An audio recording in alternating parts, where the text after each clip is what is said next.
Ladies and gentlemen, let's get started. I have thought a lot in the last 24 hours. Time to get your weekly sports fix By the skin of their teeth, they lost. Then you can just ride it the whole thing. with Stix Shit, apparently everybody could be number one nowadays.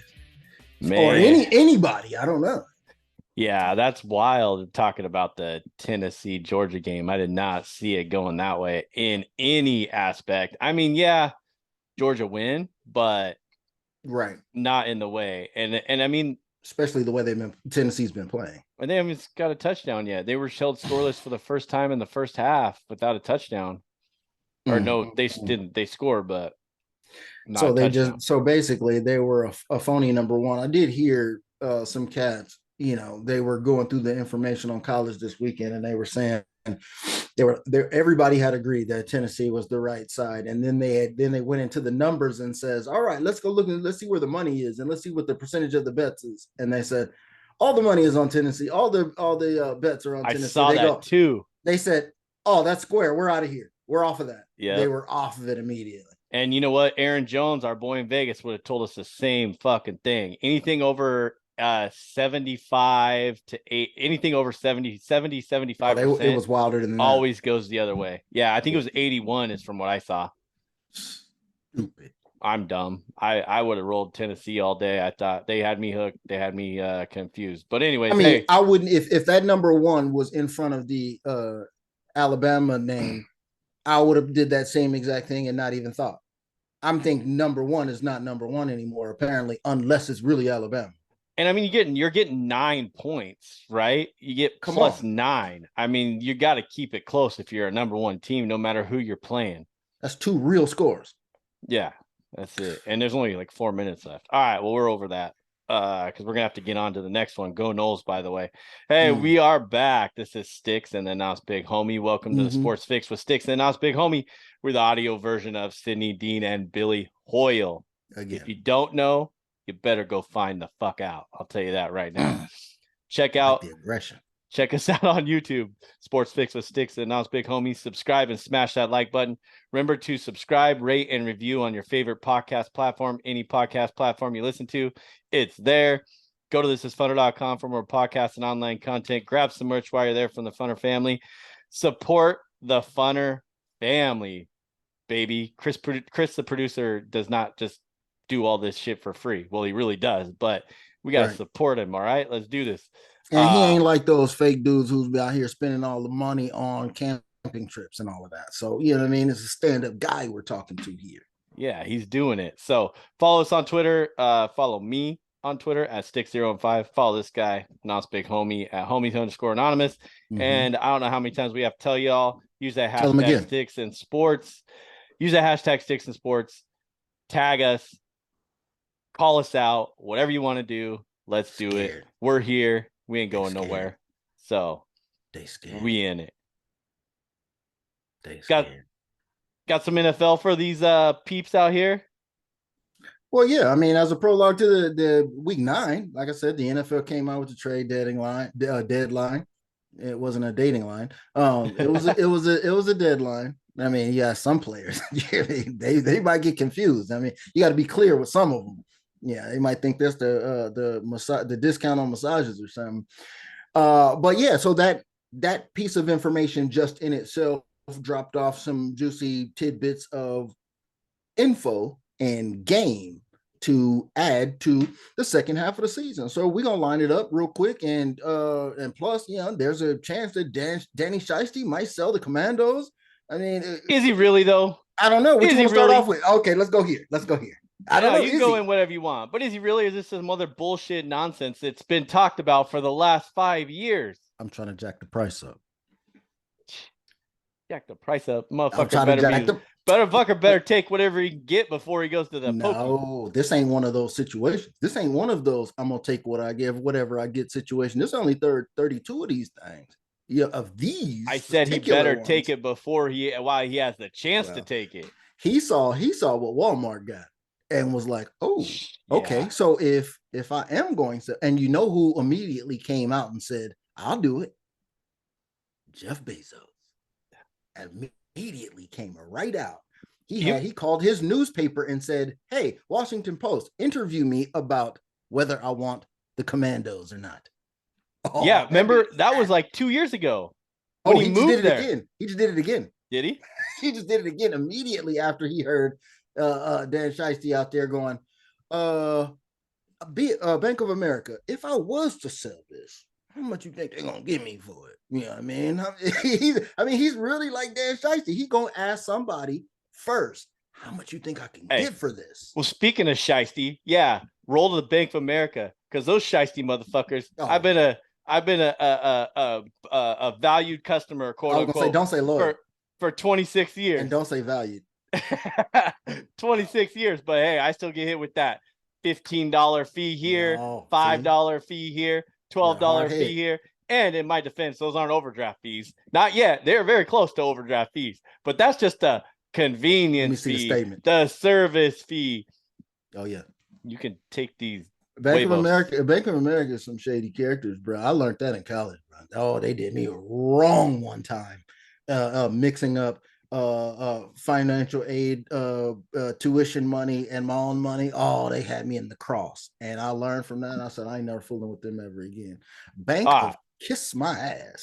Hey, you're smart. You're smarter than I am, evidently. I get a real job so I can figure out a different bank. So what we got on the trade deadline? You got some peeps that move some places or what? Well, I don't know. It's a lot of people. I'm just going to start off with the one that I think is most interesting. Okay. Now, it's not the biggest name out there. I just think it's the most interesting. And the reason why I think it's the most interesting, because this team not only went out and got a part that they need immediately because of injury, but their quarterback loves this position. Oh, this boy, Captain Kirk, love him a good tight end, don't he? Oh, this boy, Captain Kirk, love him a good tight end. Way back, even Jordan Reed. And I even told you it was a Jordan Reed sighting on Below Deck. When Captain Kirk was out there still. You like that. You like that, Captain Kirk. Okay. You are not wrong. Now he's the Skull Bandit, Captain Kirk. Okay. Skull out this piece. The Vikings is about to be hard out here. They're coming for the belt. I told you at the beginning of the season that Green Bay was the step back, and this was Minnesota's chance to put their foot on the neck and keep this division for a few years because of the downward spiral of Green Bay Packers and Aaron Rodgers and what's going on there. Guess what they run out and do in division, because apparently Dan Campbell is about tired of biting kneecaps. He's done. He's full. His stomach is full. He trades his biggest weapon, arguably, T.J. Hockenson. In division. That's how much I don't care about my job, clearly. And apparently the GM, the second and the fifth, I think, that they got for T.J. Hockenson was enough future consideration for us to chalk up right now. Because now what am I left with? I'm Ross St. Brown, and he's hurt all the time. All the time. Josh Reynolds came over with Jared Goff. He's hurt all the time. So who am I throwing the ball to? Oh, the Vikings just came up with a lick. That's going to be the one. He is going to play tomorrow. And guess what I am going to predict immediately? Hockenson touchdown. Hockenson TD. So I wish we had more time to analyze this, because now that we're getting into the middle of the season and all these teams are quote unquote so good, right? Yep. You look at Minnesota's schedule. Green Bay. Yep. Terrible. At Philly. We'll discuss that for future references.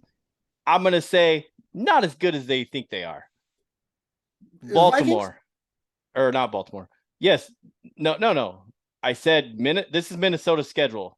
They're 6-1 right now. Yep. This is their schedule. Green Bay. Then they played Philly, and I said Philly, we'll discuss this in a little bit. I don't think they're as good as they think they are. Detroit, and then I can't see who they played in London. New Orleans. Then they played Chicago. Yeah. And they played Miami without Tua. And they played Arizona. Right. So that's who they played. Right. So they're 6-1 and they're the division leader in a terrible division. Guess what? So Are they 4-2? Are they 3-3? No. They're 7-1 they beat all of them. That's what they were supposed to do. That's what they were supposed to do. But they're and now they're adding a Buffalo. piece. If they add this piece, it's going to be this could make them this will make them a better team. Now is the second half of the season to decide how good they really are. Right. I agree. And I think that was because I think that because they were just about to rock heavy with the young kid, Irv Smith Jr. as tight end. He was just starting to get lathered up. TDs were coming. And then he goes down. And I think that was like immediately they were like, oh, we got to pull the trigger immediately because we were just starting to get on to something. I knew it. And I think that's what it was. Good call. Go ahead. What they should have done is kept Randy Moss Jr. instead of cutting his ass last year or whenever it was. that was a bring him back. Stunt. That was a publicity stunt. But okay, so you went backwards. Let's go forward since I got it all out here. All right, what else you got? This is Minnesota. Okay, this week, double revenge. Captain Kirk goes back to the capital of the country, boy, to plant a flag. Upset. You notice it ain't January 6th. But anyway, then they got to go to Buffalo. Okay, and then they are posted up at home for Dallas, New England, and the Jets. Away game, Detroit. Back home, Colts, Giants. Finish off the season. Away, Green Bay. Away, Chicago. Both division games to end the season. Now, they do have they got Buffalo in there. They got Dallas in there. Those will be some fighting matchups. They've got Giants in there. They will fight in there. They got one more matchup with Green Bay in there. Other than that, I mean, we're talking about New England. We're talking about the Jets. We're talking about the Colts here. We're talking about the Lions who just gave up on them in Chicago. I mean, come on. This team is like a 12-4 or a 13-4 team or a 12. I'm not saying they're not going to be that. I'm just saying that once you get into the playoffs, there's going to be a lot closer of a playoff games this year than there was last year, because these teams, a lot of the teams that we thought, that most people thought were going to be good aren't good, and now you got the teams that weren't good the last few years are decent, and now you're going to have a better matchup in the playoffs. Is kind of what my point is going towards. Unless you're in the NFC. Okay. I'm gonna give you three teams, and then you give me one more after that you guarantee will make the playoffs. Okay, what you Here's got? three teams: Minnesota, Philadelphia, and you know what? I'm gonna throw Seattle in there. Okay, now just so you don't have that crutch. Good looking. Who else is gonna make the playoffs in the NFC that you really guaranteed? I mean, I'm talking about that's gonna really do something with a chance. Oh, it's gonna do something with a chance. Come on now, nobody. You're right. Nobody. I mean, yeah, I if you have Seattle, Minnesota, and Philadelphia, you're gonna roll with. I just gave you Phil. I just gave you the Seattle just take it off the table because you would have used that one as a crutch. Well, yeah, I would have definitely used that one. I mean, you'd have to roll with San Francisco and Dallas. But no. Let me rephrase that: San Francisco and the Giants. But I think the Giants be confident in that for them to represent the conference. You wouldn't be confident in that for them to make it through the NFC. Who? So, either of those two teams, the 49ers or you're not counting. You're thinking Philadelphia to get in. To represent the NFC. Oh, represent the NFC. I'm talking about getting in and really.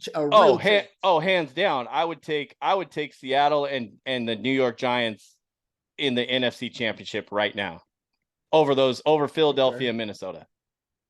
All right. Well, I mean, at least you have another team in there because it was real difficult. I mean, and if it wasn't, and if you didn't want me to put Seattle in there, I would probably lean San Francisco. Okay.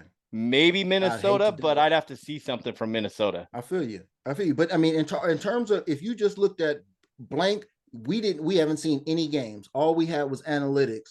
You would say that Minnesota's ready. Philly, is ready. Seattle, even if you Philly didn't ain't know what ready.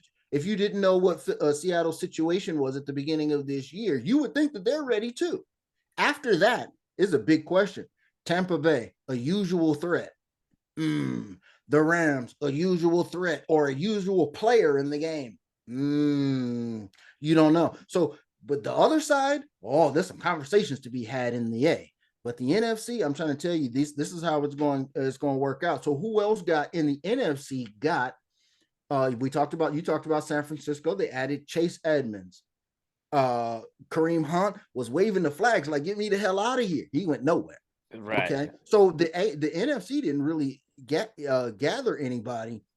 But when you shift gears and you talk about what everybody thinks won the trade deadline is the Miami Dolphins now. So they add Bradley Chubb on the defensive line, who is always perpetually hurt. Okay, everybody thinks this is a great signing, but dude is always hurt. And then you got Jeff Wilson. And guess what? That's a sneaky one because this is a dude that's just familiar with 49ers and that kind of thing. And McDaniel, yeah. That's what they're trying to do over there. They're trying to do Frisco East over there. So he's just saying, do what I ask you to do, and I guarantee you. So look at their running backs. Mostert, Wilson. Are you trying to tell me these dudes don't know what I need them to do? Right. Both former 49ers. I mean, I think that, yeah. And I mean, the AFC made some moves, like you said. You got Chubb and Wilson. That definitely helps them out a little bit. As long as Tua can stay healthy. Yeah. But you also got the big dog, Roquan Smith, as his sit-in. Finally gets his trade to Baltimore, who's a little sneaky scary at this point. Yep. And then you also have, injuries. Your boy Naheem Hines from Indianapolis going to Buffalo, which is surprising to me because Devin Singletary and Zach Moss were savages last year, and they're just not as much needed this year or not utilized very well this year. I think I know what they're trying to do over there. I think because you know how what Buffalo ends up doing at the end of the year, and on occasion they pull out the Joe Burrow method of playing ball. Right. They never hear of a running back unless you can catch the ball out the backfield. And I think that's what they're trying to do. They're just trying to get another pass catcher on short downs and third down, that kind of thing. That's all I think. That's what I think that was. Just get another guy that they can pass the ball off to, yeah, that can make a couple things happen. I think that, but overall, I think that's a nice move for them. With them doing that, same thing with Edmonds going to San Francisco, because that was a homie trade. That was what was Wilson and Edmonds. They just flip flop, so they know what's going on there. But and you talked about Roquan Smith. Let's back up a little bit with the Ravens. So they add a dude on defense, but are losing bodies left and right on offense constantly. What's up with their offense, or what's up with their training room? Because the running backs constantly have been hurt. You're right. Now it is number one wide receiver, Bateman. So now it's Duvernay and my man Mark Andrews don't care who's over there. He know he's getting his. He's gonna get his for sure. He's getting his. And then you got, I referenced this last week. It's when you were talking. I think it's Deshaun Jackson coming back. He's still there. I didn't even know he was what still happens. There. I mean, he just signed like 2 or 3 weeks ago to the practice squad. Yeah. And I mean, he just waiting out his time to see what happens. And then, but you're right. Even Hollywood Brown, when he left Baltimore, he was injured a lot, and then he signed in Arizona. So what is going on in the training room? That's an interesting question, homie. It's very interesting to find out. I just wonder about that, because now that we keep seeing kind of repetitive and like position room injuries, like the Charger situation with first Tyrod and then come back around with young Herb, with how they're handling quarterbacks. So sometimes you got to look at stuff like that. But here we go. We talked about this offline. Hey, chess, not checkers, trading deadline, move of the year, Jacksonville Jaguars trade pocket lint for OG parlay better Calvin Ridley. Shout out Calvin Ridley, my man. My That's my man. dog right there. Got more games than he's doing proxy for me right now. I sent in my picks a little while back. He's loading them up on getting them ready to go. app. Good. Yeah, because I don't have no access. Good. That's yeah, I mean that's a solid trade because you really they're really Jacksonville's not the problem I have with it is didn't Jacksonville sign Kirk to that big deal? Yeah. Marvin Jones to a decent deal, or is it Zay Jones? Marvin Jones, both of them there. Both of them. They're trying to just nowadays everybody's hurt and injured, throughout the year, but Calvin really hasn't played football in a year and a half and should be healthy, and hopefully he's still working on his game. Still a young kid, man. Young. Good pickup by Jacksonville. That is the best move out of all those trades. That's real because you almost can think like for next year, you almost act like you drafted the guy, basically, except for he's got a little bit of experience. You got a certified NFL veteran that is still mad young that's coming to your squad. And that could be an immediate impact for him because, I mean, this is a kid who was successful with Matt Ryan, bro. He'd been to a Super Bowl before. I mean, come on, man. This dude has been places. So he's young, so he has success early. That he thinks that he can go out here and put in parlay bet like that and not get caught. But he's good in my book. I'm not even mad at him. No, not mad at him at all. You want to get into anything else before we hit week 9 or? Well, yes. One thing, just because I have to shout out the elderly, you know what I'm saying? You know what I'm saying? The sports elderly. You get big shout out to Tom Brady. You know what I'm saying? Because I'm 45 and I got a lot of shit going on. But I'm not leading the league in passing. Look, okay. Oh, that's divorce situations. Did not know that. Divorce situations and this and that. My team looks like straight garbage, and I'm yelling at people left and right. Man, I got this house being built in Miami. I couldn't get to the team I wanted to get to. A lot of shit going on, but that ain't gonna stop me from leading this league, boy. Y'all better recognize who I am. Tommy Goat. 3-5 in the NFC South. It's sad though. Gotta throw the ball wherever you can throw it to. All right, let's do this. It doesn't have Julio. Since I got the schedule right here, let's do this real quick. Yeah, what you got? Which game is and then we'll fast forward. When is Tom Brady going into the booth? All right. Rams this week. Seahawks overseas. In Cleveland. You got the bye week. Yeah. Between Seattle and Cleveland. Home or New Orleans.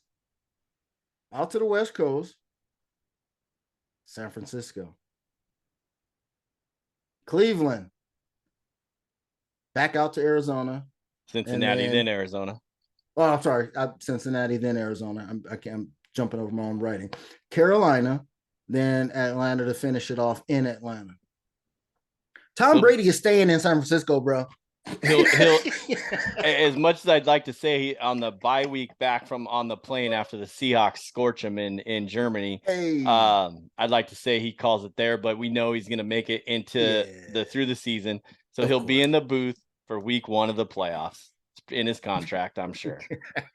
Yeah, I guarantee you, because I guarantee you if they are smart that they wrote it in to where if you do not make the playoffs, it's cool for you to come and you're not going to go shed some tears and go on vacation with the family. And we gave you way take too your much month off and retire and then take some time off. Nope. We signed you to this contract.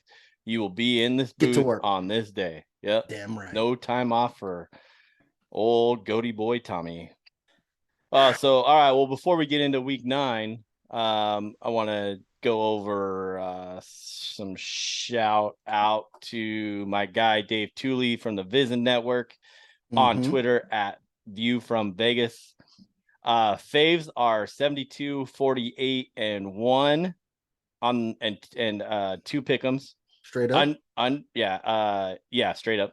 Underdogs are 67, 50, and 4 against the spread, 57%. Home teams are 66, 53, and 1 straight up. Road teams are 61, 55, and 4 against the spread, 52%. unders are 70 and 51 and 2. 7% on the Undy. And then the primetime unders are 15 and 9 and 1, 62%. And we've seen all those Thursday night games, which are trash. Let's see. What's the thing in there? What's out of those tidbits? What's the thing that's most interesting to you that caught your eye the biggest? It's the unders at 57%. I know you're in denial. I'm in denial. Yep, you're 100% right. Other than that, it is, even though as much as I like the overs and the underdogs, it's still surprising that it's at 57% because I believe, doesn't it usually be around like 52? And a lot of those come towards the end of the season when people are resting guys and all that, and the lines are a little exuberated or whatever. Exaggerated. That's the word. There we go. That's the one I'd go with. Exaggerated. Yeah, no, I think you're right, man. I think that first one you said, what was the first faves? One? The favorites. Yeah. Go give me the number. The 72 and 48. 72. That's straight up though. Blind, straight up faves. Now, what that tells you is what I was telling you when I was helping everybody with power ranking and recognizing. There's certain teams that are good, and there's certain teams that are just bad. And then in the middle, it's just a jumble. So when you say favorites, we talking about 1-point favorites. You know what I'm saying? And you're talking about, like, I'm talking about small money line favorites sometimes because they're so close, but they're favorites. So then you're chalking it up. But that's what I'm seeing when I'm going through some of this. So that kind of made sense to me when you look at it like that.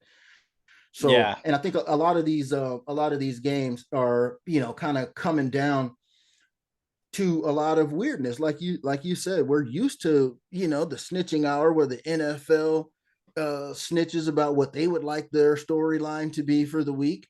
You get stuff like Carolina last week. And hey, game-winning touchdown. Ooh, wide open, busted coverage. DJ Moore. That was wild. Yep. Touchdown, bam, game over. Hell no, it is not, because I decided to take my damn helmet off because somebody got in my ear. We need to make this game-winning field goal a little bit tougher. So take your helmet off, throw it around, have a party, get excited. Eddie Pinero jumps out of here. I got to kick this. From now, it's a 50-yard damn extra point, right?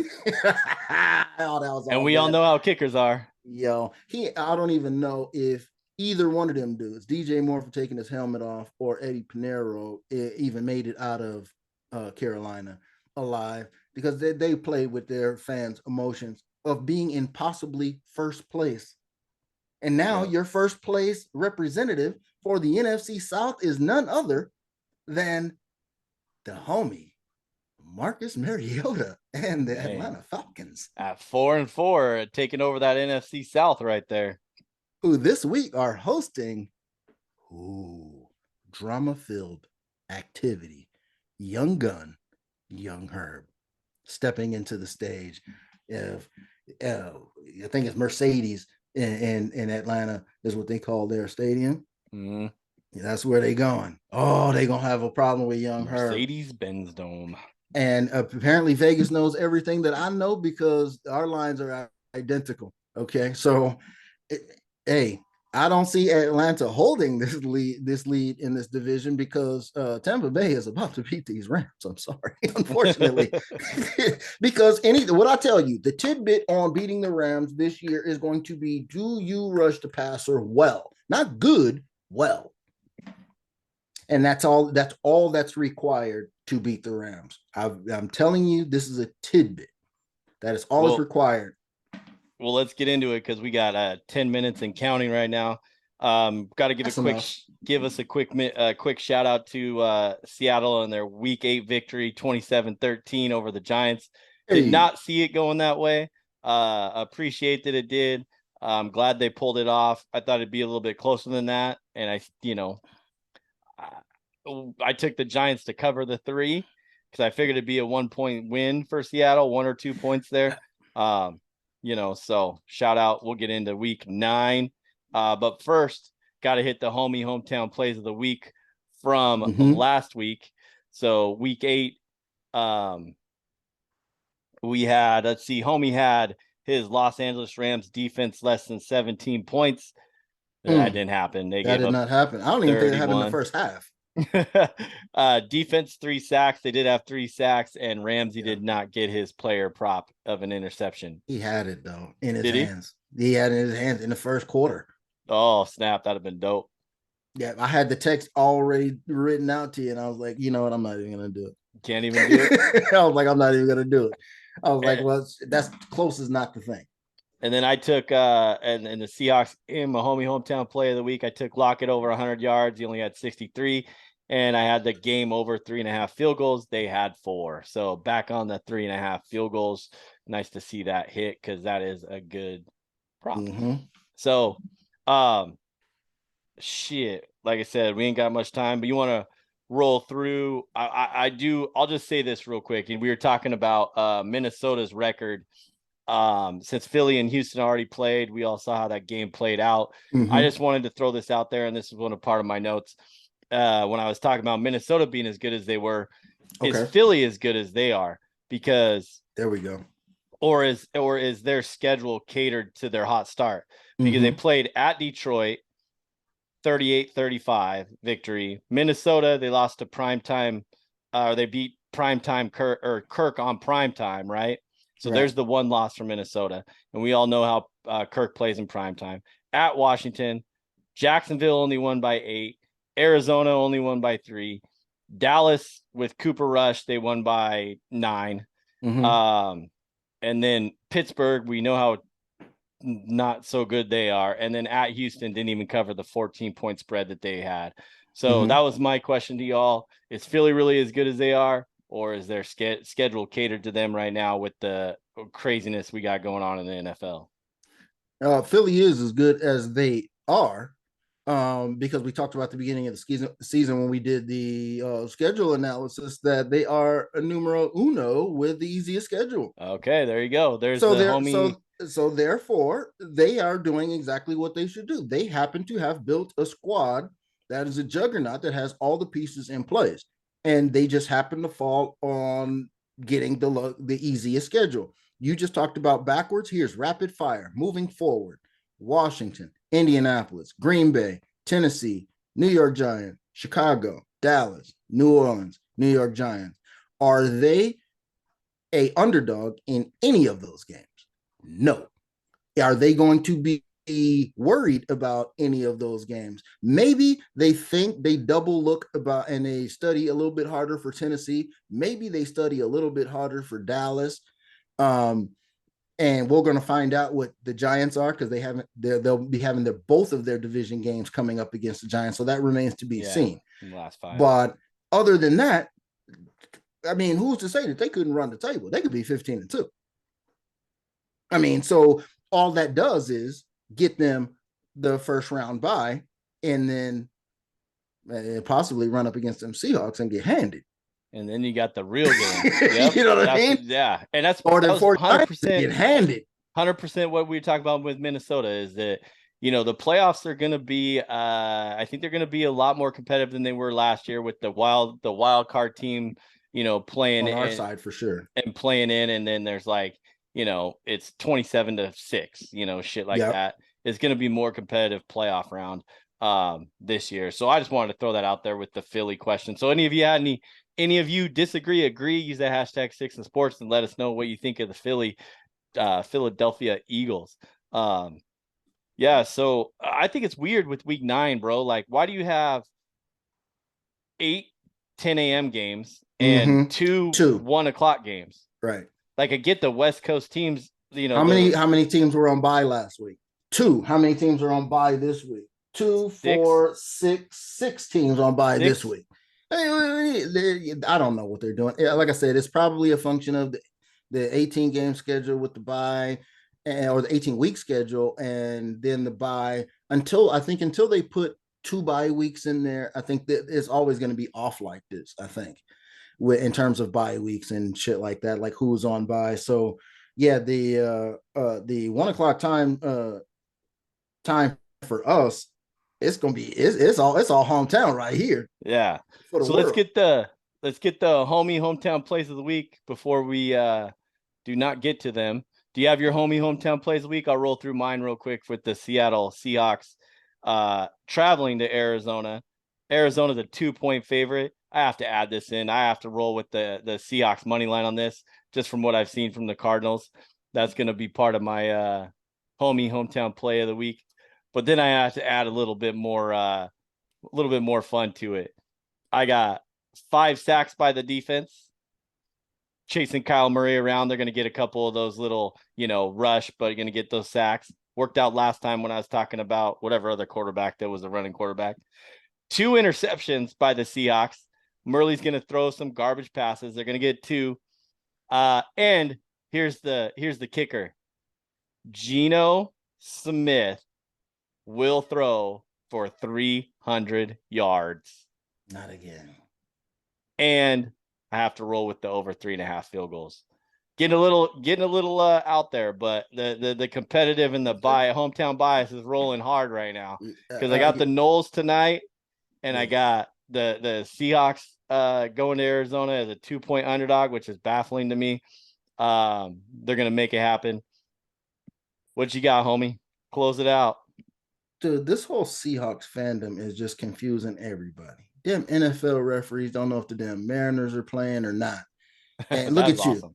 And look at you. You need 100 hometown plays, because this is how fired up even Seattle are right down now. I just want y'all to know this. This is real. Okay. So everything that he said is warranted. Good. And I love all of it. I've already sneaked one of mine. Okay. The Rams will lose this game, even though y'all thought that Tom Brady looked awfully just horrendous. I just told you that he wasn't. Maybe the team is. But it comes together this week. Tampa Bay, money line in the house. You stole. Great. This is another one of those great minds think alike. LA Rams will allow 5 sacks. And it's right here on ink and wax. And as a footnote, for me to be funny, the LA Rams will rush for no more than 69 yards as a team. That's what I got for you right now. I like it. We didn't, we have some other offline stuff we'll have to chat about with the plays for the weekend, but you could always hit us up, use that hashtag Stix and Sports. Don't wait. Ask us what our best plays of the week are. We'll get into them. We got tomorrow morning and tonight to figure those out. By the time you guys listen to this, you might not even be able to, get them anyways, but use the hashtag Stix and Sports anytime throughout the week. We'll give you our insight. Remember to subscribe, rate, and review on your favorite podcast platform. Go to funner.com for more podcasts and online content. Grab some merch while you're there from the Funner family. Support the Funner family. You follow me on Twitter at Stix015. Follow this guy announced Big Homie at homie_anonymous. Check us out on YouTube. Sports Fix with Stix Anonymous Big Homie. Subscribe and smash that like button. What you got, Big Homie? Hey, power rank deficiencies coming at you. Indianapolis, Buffalo, Minnesota, Seattle, LA Rams, Tennessee Titans, Baltimore Ravens. Do with it what you will. That's real. This is Funner. That was Sports Fix with Stix. Thank you for listening, and don't forget to subscribe, rate, and review the show. If you want to join the show, use the hashtag Stix and Sports. Winners don't make excuses.